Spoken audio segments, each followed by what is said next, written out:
14টি কুফরি বাক্য যা আমরা নিয়মিত বলে থাকি। 1. আল্লাহ লাগে, ইল্লাহ লাগে, নাউযুবিল্লাহ। 2. তোর মুখে ফুলচন্দন পড়ুক। ফুলচন্দন হিন্দুদের পূজা করার সামগ্রী। 3. কষ্ট করলে কেষ্ট মেলে। কেষ্ট হিন্দু দেবীর নাম, তাকে পাবার জন্য কষ্ট করছেন। 4. মহাভারত কি অশুদ্ধ হয়ে গেল? মহাভারত একটি উপন্যাস যা সবসময় অশুদ্ধ। 5. মোল্লার দৌড় মসজিদ পর্যন্ত, এটা ইসলামের নামে কটূক্তি করা, নাউযুবিল্লাহ। 6. লক্ষ্মী ছেলে, লক্ষ্মী মেয়ে, লক্ষ্মী স্ত্রী বলা। হিন্দুদের দেবদেবীর নাম লক্ষ্মী, তাই ইসলামে এটি হারাম। 7. কোনো ওষুধকে জীবন রক্ষাকারী বলা, জন্ম মৃত্যু একমাত্র আল্লাহর হাতে।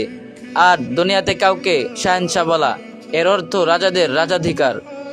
9. নির্মল চরিত্র বোঝাতে ধোয়া তুলসী পাতা বলা, এটি অন ইসলামিক পরিভাষা যা হারাম। 10. বিসমিল্লাহ গলত বলা, এটি সরাসরি কুফরি। 11. মৃত্যুর সাথে পাঞ্জা লড়া বলা, কুফরি বাক্য, তাই সাবধান।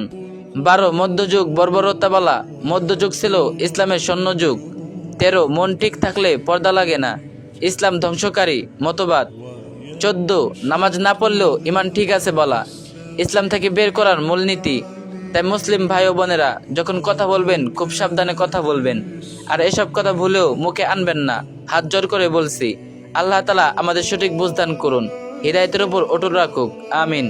আর এই ভিডিওটি আরেকজনের সাথে শেয়ার করুন, যাতে এই বিষয়গুলো আরেকজন জানে। আর যে যত পারেন কপি লিঙ্ক করে দিন।